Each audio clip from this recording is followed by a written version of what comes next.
Hello friends, आज हम आप सबके लिए लाए हैं मोदू नॉवेल का पार्ट 34। डोंगचियन वेव्स बेंट एस्टेट में रहता था।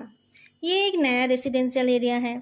कुछ साल पहले ये जगह अनडेवलप्ड था, पर वहाँ रहने वालों को टेम्पोररीली हटाकर उस जगह को शहरी लाइफस्टाइल के अकॉर्डिंग सुंदर और कन्वीनियंट बनाया गया है। जब जियाओ हायांग और उसका कलीग डोंगचियान के घर से निकल आए, तब उन्होंने देखा उनके कार के आसपास बहुत लोग इकट्ठा होकर पुलिस इन्वेस्टिगेशन के बारे में बात कर रहे थे। वो लोग जानना चाहते थे कि वहाँ कोई मर्डरर रहता है कि नहीं। जियाओ हायांग को पूछने पर उसने कहा, कुछ भी कहानी मत बना लीजिए, रास्ते से हट जाइए। क्या सच में कोई नाजायज बेटा है? किसी ने फोन उठाकर पूछा। एक स्टाइलिश लेडी ने उसे टोक दिया और फालतू के सवाल पूछने से मना किया। फिर उसने कहा, क्या टक्कर मारने वाला मर गया? क्या आपने उसे अरेस्ट कर लिया? मर्डरर के आसपास रहना। जियाओ हायांग थोड़ा रुक गया, पर उन सवालों को अनसुना करते हुए जल्दी कार लेकर निकल गया। उसके कलीग की नज़र एस्टेट के बाहर खड़े न्यूज़ वालों पर पड़ी तो उसने जियाओ हायांग को साइड के रास्ते से जाने के लिए बोला। पुलिस कार को दूसरी तरफ जाते देख न्यूज़ वालों ने उसका पीछा किया, पर पकड़ नहीं पाए। कलीग ने कहा, रूमर बहुत जल्दी फैल जाती है। मैं तुम्हें बता रहा हूँ, अभी पहले जैसा टाइम नहीं रहा। अगर इन्वेस्टिगेशन करते टाइम तुम ऐसी सिचुएशन में पड़ते हो तो कुछ भी मत बोल देना, और ज़रूरत पड़े तो वहाँ से भाग जाना। जियाओ हायांग गर्दन हिलाता है और थोड़ी देर बाद पूछता है, डोंग जियाओचिंग क्या यहाँ रह पाएगी? कुछ दिन तो थोड़ी परेशानी होगी, पर धीरे धीरे लोग अपने काम में बिजी हो जाएंगे और इस बात पर ज़्यादा ध्यान नहीं देंगे। जियाओ हायांग की ड्राइविंग उसकी बाकी पर्सनालिटी से बिल्कुल अलग है। सिग्नल का लाइट चेंज होते देख वो इतने आराम से कार को रोकता है कि अंदर वालों को कुछ महसूस ही नहीं हुआ। फिर वो बोल उठा, पर वो खुद इसे नहीं भूलेगी। अगर हम ये पता ना कर पाए कि डोंगचियान खूनी था या नहीं, तो वो इस बात से हमेशा परेशान रहेगी। शुरू में तो लोगों के शक के जवाब में वो आर्ग्यू करेगी। वो ये मानना ही नहीं चाहेगी कि उसके पापा मर्डरर है, पर ये बातें श्रोडिंगर्स बॉक्स की तरह होगी। उसके कलीग ने उससे इतनी सारी इमोशनल बातें एक्सपेक्ट नहीं की थी। उसने पूछा, स्क्रॉडिंगर, ये एक बिल्ली है ना? हाँ, एक बॉक्स जिसके अंदर एक बिल्ली है। जब तक आप बॉक्स को नहीं खोलते हो, आपको पता नहीं चलता है कि वो बिल्ली जिंदा है या मर गई। हर रोज आप बॉक्स के चारों ओर घूमते रहते हो और आपके दिमाग में बस वही रहता है। इस टाइप के ऊंट जल्दी ठीक नहीं होते हैं। हम हर रोज लोगों से या तो काम की बात करते हैं, नहीं तो फालतू बातें।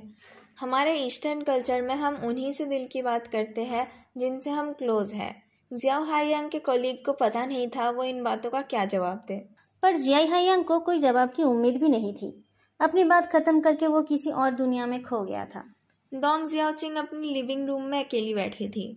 उसके हाथ में उसका फ़ोन था और टीवी में एक लोकल टीवी चैनल का न्यूज़ चल रहा था, जिसमें बीच बीच में जोकलान और डोंग नाम के ड्राइवर का नाम आ रहा था। कॉफ़ी टेबल पर 3 कप ठंडी चाय पड़ी थी। कुछ देर पहले 2 गेस्ट्स आए हुए थे। डोंग जियाओचिंग एचआर मैनेजर से बात कर रही थी। कंपनी उसे बहुत पोलाइटली डिसमिस कर रही थी। उसी टाइम यान सिटी इवनिंग न्यूज़ के रिपोर्टर्स दरवाजे पर नॉक कर रहे थे और उससे एक इंटरव्यू का रिक्वेस्ट कर रहे थे। फ़ोन कॉल ख़त्म होने पर डोंग जियाओचिंग ने फ़ोन का बैटरी निकाल दिया। दरवाजे के बाहर खड़े लोग भी चले गए थे। उसकी नज़र एक कप के नीचे रखी पेपर पर पड़ी। उस चश्मे वाले पुलिस ने एक पेपर में अपना फ़ोन नंबर लिख कर दिया था और कभी भी कोई क्लू याद आने पर कॉल करने के लिए कहा था। हिपोक्रिट, डोंग जियाओचिंग ने सोचा। फिर से डोरबेल बज उठा। घर पर कोई नहीं है सोचकर डिलीवरी पर्सन बाहर रखे कंपार्टमेंट में एक पैकेज रखकर चला गया। डोंग जियाओचिंग को लगा कि बाहर कोई नहीं है। उसने जल्दी से दरवाज़ा खोलकर पैकेज को अंदर ले लिया। पैकेज हल्का था, पर टाइटली रैप किया हुआ था। उसने तो कुछ ऑर्डर नहीं किया था। चेक करने से पता चला कि वो पैकेज उसके पापा की कंपनी के एड्रेस से भेजा गया था। भेजने वाले और पाने वाले दोनों जगह पर ही उसके पापा का नाम लिखा हुआ था। वो जल्दी से पैकेट को फाड़ती है। पैकेट के अंदर से उसकी माँ की फ़ोटो निकल आई और उसके साथ एक डेथ सर्टिफिकेट और उस एक्सीडेंट की फ़ोटोज़ जिसमें उसकी माँ की डेथ हुई थी। डेथ सर्टिफिकेट के साथ एक न्यूज़पेपर क्लिपिंग भी थी जिसे वो इग्नोर कर रही थी, पर उसकी नज़र एक सेंटेंस में पड़ी तो वो अच्छे से पढ़ने लगी। एक बिजनेसमैन की सेडान को एक ट्रक ने पीछे से टक्कर मारा था। वो सेडान कंट्रोल खोकर नेक्स्ट लेन से जाती हुई एक वैन को घिसट ले गई और बहुत सारी गाड़ियां पाइल अप हो गए थे। ट्रक ड्राइवर और सेडान का ड्राइवर स्पॉट डेड हो गए थे। डोंगचियान और उसकी वाइफ उस वैन में थे जिन्हें हॉस्पिटल ले जाया गया था। डोंग चियान तो बच गया, पर उसकी वाइफ नहीं बच पाई थी। डोंग जियाक्चिन ने जल्दी से उस पैकेज के अंदर का सारा सामान निकाल लिया। उसमें व्हीकल रूट का डायग्राम, ड्राइंग्स, एक बहुत बड़ा बिल, गाड़ी की नंबर प्लेट्स की फ़ोटोज़ और बहुत सारे लोगों की पर्सनल इन्फॉर्मेशन थी। उनमें से एक जो जुनमाओ था। उसकी ड्राइंग के साथ उसकी बेंटली की भी फोटो थी, जिस पर वो उस कार क्रैश के टाइम सवार था। उन सब चीज़ों के साथ एक एनवेलप भी था जिसमें डोंग चियान की हैंडराइटिंग में जियाओचिंग का नाम लिखा हुआ था। कुछ दिन बीत गए थे, पर जोकलैंड वाले केस को लेकर हलचल कम होने की बजाय बढ़ी जा रही थी। जोकलैंड के दूसरे फाउंडर के बारे में भी बातें हो रही थी। उसका चाइनीज़ नाम था जो याहो। वाह, ये तो बहुत अच्छा दिखता है, लैंगचाओ ऑफिस के अंदर टहलते हुए बोलती है। वो पार्ट चाइनीज़ और पार्ट अमेरिकन था और उसने एक चाइनीज़ वुमेन से शादी की थी। वो एक अमीर सेकंड जनरेशन इमिग्रेंट था। एक फेमस स्कूल से ड्रॉप आउट करके उसने बिजनेस शुरू किया था। जो जुनमा उसका फुटमैन था। जेंग काइफेंग भी इलीगली वहाँ पहुँच गया था और गुंडागर्दी कर रहा था। ताओरन हैरान होकर बोलता है, जेंग काइफेंग ने इलीगली देश छोड़ा था? वो जब टीनेज का था तब चला गया था। वो एक ह्यूमन ट्रैफिकर के लिए काम करता था। जो जुनमाओ के साथ कनेक्शन होने के बाद उसको लीगल आइडेंटिटी मिल गई थी। आज वो कहाँ से कहाँ पहुँच गया है। किसी ने कहा, चियाओ चियाओ, ऐसे मत टहलो, मुझे चक्कर आ रहे हैं। मैं भूखी हूँ कॉमरेड, लैंगचाओ बोल उठी। हमारे जू कीपर आज लेट है। तभी कॉरिडोर से जियानबिंग की खुशबू आई। वो दौड़ के दरवाजे तक गई और इमोशनल होकर बोल उठी, बॉस। शांत हो जाओ। लुओवेंजो उसे पार करके अंदर आ गया। भूखे बच्चे शांत नहीं बैठ सकते, लैंगचाओ खाने का पैकेट छीनते हुए बोलती है। आज आप इतने सारे क्यों ले आए? लुओवेंजो ने जवाब नहीं दिया। पता नहीं उस नकचढ़िए को क्या पसंद है और क्या नहीं। आज फ्राइडे है और फेदू आने वाला है। लुओवेंजो ब्रेकफास्ट खरीद रहा था तब उसे याद आया क्या खरीदना चाहिए। ये सोचते सोचते वो लेट हो गया, पर फेदू वहाँ नहीं था। जैसे कुछ भी नहीं हुआ ऐसा दिखाकर उसने कहा, मैंने कहा था ना डिसिप्लिन जरूरी है। पर ये क्या है? ताओरन, उसे कॉल करके पूछो वो कहाँ घूम रहा है। ताओरन ने कुछ जवाब नहीं दिया। क्या हुआ? तुम सब मेरी तरफ क्यों देख रहे हो? आंखों का इशारा करके लैंगचाओ ने फेदू के सीट पर रखी जैकेट को दिखाया। वो आधा घंटा पहले ही आ गया है और चीफ लू के ऑफिस में गया है। ताओरन ने कहा, वो हाँ, डायरेक्टर लू ने तुम्हारे लिए मुझे कॉल किया था। वो पूछ रहे थे कैसे तुम्हें ज़्यादा डिसिप्लिन बनाया जाए। पूरी मेन क्रिमिनल इन्वेस्टिगेशन टीम लुओवेंजो का खाना खाते हुए उसे ही रोस्ट करने लगे। फेदू लुओवेंजो के सामने जितना बुरा है, डायरेक्टर लू के सामने उतना ही अच्छा है। उसके कपड़े स्टूडेंट्स वाले हैं, बस उनकी कीमत स्टूडेंट्स वाली नहीं है। लू योलियांग को कपड़ों की कीमत समझ नहीं आई। उनको लगा ये एक साफ सुथरा हाई स्पिरिटेड इंसान है। जब वो मुस्कुराते हुए दरवाजे से अंदर आया, उनका ऑफिस झलमुला उठा। बस अगर वो अपने बालों को क्रू कट करा लेता तो वो एकदम परफेक्ट हो जाता। उन्होंने फेदू को एक लिस्ट दिया जिसमें उन फाइल्स के नाम थे जो यान सिटी यूनिवर्सिटी को चाहिए थी। मैंने देख लिया है, जो जो पॉसिबल नहीं है उनको मैंने क्रॉस कर दिया है। तुम इसे रिवाइज करके एक प्रिंट ले आना, मैं अप्रूव कर दूंगा। काम की बात खत्म करके डायरेक्टर लू फेदू के पर्सनल मैटर में बात करने लगे। पढ़ाई वढ़ाई के बारे में बात करके वो बस इंटरेस्टिंग पार्ट पे बात करने ही वाले थे, तभी उनके टेबल पर रखा फ़ोन बज उठा। वो फ़ोन पर बात करने लगे तो फेदू चुपचाप बैठा रहा। कॉल ख़त्म होने पर उसने पूछा, ये उस किडनैपिंग के बारे में है ना? हाँ, ये अब पब्लिक प्रोसिक्यूटर के हाथ में है। हम इसमें अब कुछ नहीं कर सकते। लू योलियांग रुक गए और फेदू का एक्सप्रेशन देखकर बोलने लगे, हमारा काम ही ऐसा है। विक्टिम्स वेट करते हैं कि हम उन्हें जस्टिस दें। कभी कभी अपराधी कौन है ये जानते हुए भी हम कुछ नहीं कर पाते हैं। या तो हमारी लक खराब होती है या तुम क्रिटिकल एविडेंस गैदर नहीं कर पाते हो। कभी कभी एविडेंस होते हुए भी अपराधी कानून के हाथ से बच जाता है। फेदू गर्दन हिलाकर बोलता है, रूल्स और प्रोसीड्यूर्स रिजिड होते हैं। कभी कभी हम चाहकर भी कुछ कर नहीं पाते हैं, पर इस फ्रेमवर्क को बहुत बार रिफाइन करके बनाया गया है, जिससे ज़्यादा से ज़्यादा लोगों को इंटरेस्ट का ध्यान में रखा गया है। ये पेरेटो एफिशिएंसी है। ये नहीं होता तो और ज़्यादा इनइक्वालिटी होता।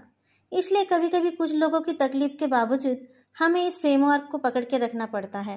डायरेक्टर लू ने फेदू से इस तरीके की बात की उम्मीद नहीं की थी। कौन सा एफिशिएंसी? ऐसा कह सकते हैं कि ये एक तरीका है जिससे ज़्यादा से ज़्यादा लोगों की बेनिफिट हो। मेरी फैमिली थोड़ा बिजनेस करती है, मैंने अपने बड़ों से ये सब सीखा है। फेदू का काम एक्सप्रेशन देखकर डायरेक्टर लू रिलैक्स हो जाते हैं।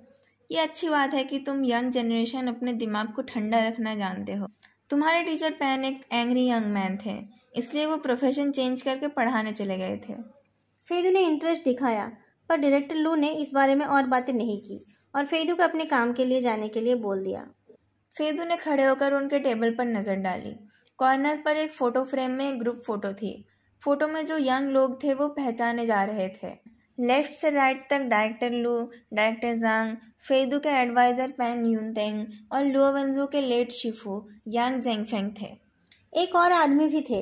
यांग जेंगफेंग ने एक हाथ से किसी की कोहनी पकड़ रखी थी, पर उस आदमी का चेहरा फ्रेम के अंदर छुपा हुआ था। बस कोई है ये पता चल रहा था। फेदू एब्सेंट माइंडेडली चल रहा था। ऑफिस के पास आकर उसे लुओ वेंजो की नफरत भरी आवाज़ सुनाई दी। तुम लोग खाते किसी का हो और तारीफ किसी और की करते हो। लुओ वेंजो पीछे मुड़कर ऑफिस से निकल रहा था। तुम लोग मेरे बच्चे नहीं हो सकते। कहते कहते वो फेदू से टकरा गया। Oh sorry. लुओ वेंजो को पता नहीं था वो किससे टकराया। वो मुड़कर देखने ही वाला था कि किसी ने अपने हाथ से उसे ऐसे पकड़ लिया जैसे उसे गिरने से बचा रहा हो। लुओ वेंजो को पकड़कर फेदू ने कहा, कोई बात नहीं। इतना बड़ा हॉलवे होते हुए भी फेदू लुओ वेंजो से चिपक कर ही पास हो रहा था।